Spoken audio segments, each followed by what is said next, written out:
जनता महाविद्यालय वार्षिक उत्सव अनुष्ठित। अनुगुल जिला किशोरनगर ब्लॉक अंतर्गत जनता महाविद्यालय बइंडारी महासमारोह अनुष्ठित हो जाइछि। अध्यक्ष श्रीयुक्त प्रशांत खमारी सभापतित्व अनुष्ठित उत्सव रे मुख्य अतिथि भावे आठमल्लिक विधायक श्रीयुक्त नलिनकांत प्रधान, सम्मानित अतिथि भावे आठमल्लिक उपजिलापाल श्रीयुक्त उपेन्द्र लुहा जोग देथिबा बेले मुख्य वक्ता भावे अनुगुल स्वयंशासित महाविद्यालय प्रातः प्रोफेसर शांतनु कुमार सर जोग देथिले। अध्यापक आशिष कुमार जेना, निरंजन दास मंच परिचालना करथिले। कृति छात्र छात्री मानक पुरस्कृत प्रदान करा जायतिला और शेषरे मनोरंजन कार्यक्रम अनुष्ठित होइतिला।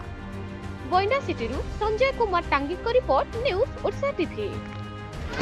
जनता महाविद्यालय एवं अन्य कार्यक्रम अच्छी आनुआल डे थिला।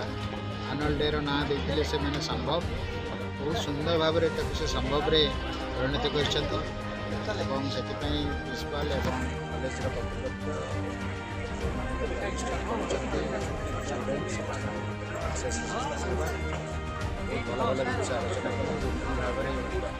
आनुआल डे सेलिब्रेशन हवा कथा जनता कॉलेज सेटा संभव कर देखी।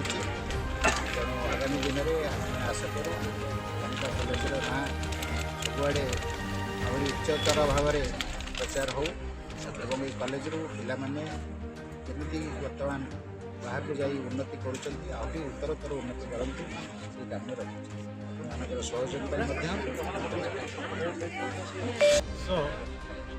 पूरण है। ये अवसर में आम वर्ष संभव 2025 कार्यक्रम छात्र छात्री छात्र छात्री मानक मध्य अंतर्निहित गुण विकास करिवार अर्थ संभव अर्थ आम सब करमिति कम ना जोटा आम कर कनसेप्ट को लेकिन आज वार्षिक उत्सव संभव ता सहित पूर्वतन अध्यक्ष, पूर्वतन कर्मचारी, पूर्वतन अध्यापक अध्यापिका आम समस्त को यही वार्षिक उत्सव रे निमंत्रण करूँ, सम्मानित कलु। आम समस्त पूर्वतन कर्मचारी अध्यक्ष पाई ये अनुष्ठान आज गर्वित अनुभव करूँ। धन्यवाद।